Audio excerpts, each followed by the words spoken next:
pertama, sedangkan kita tinggal menunggu kematian kita yang kedua. Dan adapun akhirat, nanti kita akan dihidupkan, dibangkitkan kembali oleh Allah Subhanahu wa ta'ala.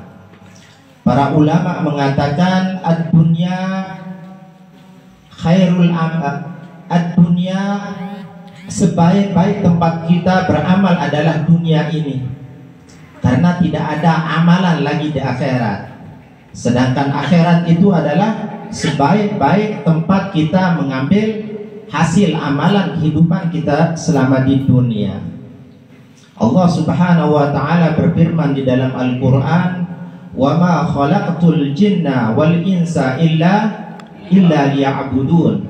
Allah Subhanahu wa ta'ala menciptakan kita tidak lain supaya kita memperbanyak untuk melaksanakan ibadah kepada Allah Subhanahu wa ta'ala.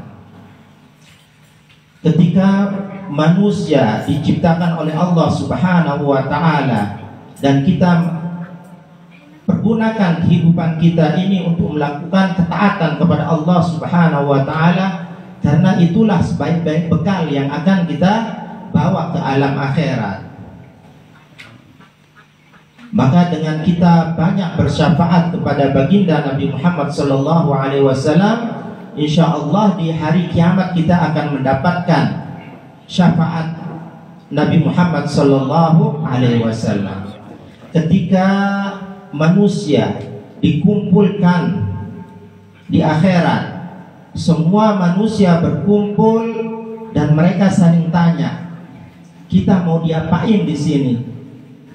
Kita sudah capek di sini, kita udah lelah dengan segala macam siksaan. Sehingga sebagian manusia berpendapat, kalau begitu kita cari Nabi Adam alaihissalam. Ketika mereka berkumpul dan menemui Nabi Adam, manusia mengatakan, "Ya Abal Bashar, tolong kami, pada hari ini kami kelelahan, kami kecapean, kami tersiksa." Apa jawab Nabi Adam?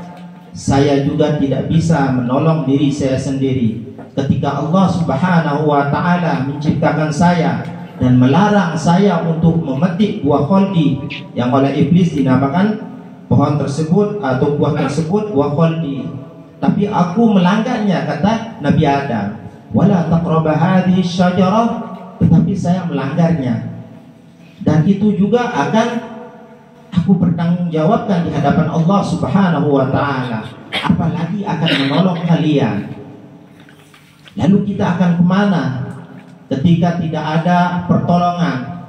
Di dalam Al-Quran Allah Subhanahu wa ta'ala berfirman, "Ma la yanfa'un malun wala banuna illa man atallaha biqalbin salim." Tidak ada gunanya lagi keturunan, anak keturunan, harta. Tidak ada gunanya ketika itu. Yang berguna adalah, yang kita cari adalah hasil jerih payah ketaatan kita selama kita hidup di dunia ini. Terutama sekali banyak berselawat kepada baginda Nabi Muhammad sallallahu alaihi wasallam. Lalu Nabi Adam berkata, "Coba kalian pergi untuk mencari nabi-nabi yang lain." Sehingga manusia pergi kepada Nabi Nuh.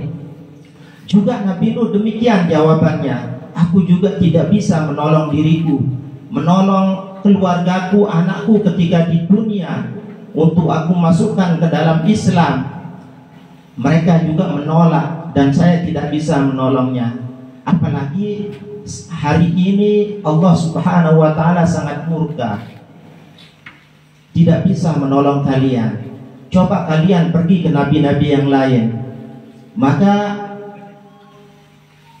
seluruh manusia pergi kepada nabi-nabi yang lain, tapi jawabannya tetap sama.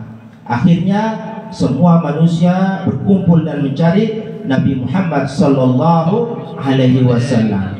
Lalu Nabi Muhammad sallallahu alaihi wasallam sujud kepada Allah Subhanahu wa ta'ala dan meminta untuk disyafaat umatnya, dan Allah Subhanahu wa ta'ala memberi izin kepada Nabi Muhammad sallallahu alaihi wasallam untuk mensyafaat kita, orang-orang yang banyak berselawat terhadap Nabi Muhammad sallallahu alaihi wasallam.